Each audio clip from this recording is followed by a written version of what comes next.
Buonasera e ben ritrovati con l'informazione flash di New Sicilia e i principali titoli del pomeriggio. In apertura l'inchiesta che riguarda il presidente dell'Ars Galvagno. La Fondazione Tommaso Dragotto, chiamata in causa dalla Procura, ha parlato tramite la sua vicepresidente Caterina Marcella Cannariato, sostenendo che in occasione dell'evento Magico Natale 2023, da lei stessa coordinato, nessun incarico di natura corruttiva è stato assegnato ai collaboratori del presidente dell'Ars. Si è conclusa la conferenza di Messina che ha visto riunirsi i ministri degli esteri dei 27 Stati dell'Unione Europea. Nel documento finale della conferenza si legge come la priorità fondamentale, considerando lo scenario internazionale, sia il rafforzamento della difesa e della sicurezza europea.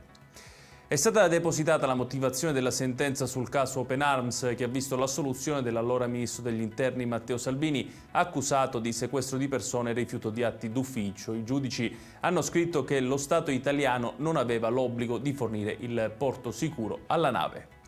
Arrivano dati incoraggianti per la Sicilia dall'ultimo report Svimez che ha certificato un incremento del PIL dell'isola pari all'1,5%, il più consistente tra le regioni meridionali, accompagnato da una crescita significativa dell'industria pari al 2,7%, soddisfazione espressa dall'assessore regionale alle attività produttive Edi Tamaio. E chiudiamo con il meteo. Quella di domani sarà un'altra giornata di tempo instabile in Sicilia, cieli nuvolosi con possibili rovesci sul litorale ionico e quello meridionale, possibili temporali nelle zone interne. La Protezione Civile ha diramato l'allerta meteo gialla su tutto il territorio regionale. Ed è tutto per questa edizione, tutti i dettagli su queste notizie li trovate come sempre sul nostro sito www.newsicilia.it. Grazie per averci seguito e buon proseguimento di serata.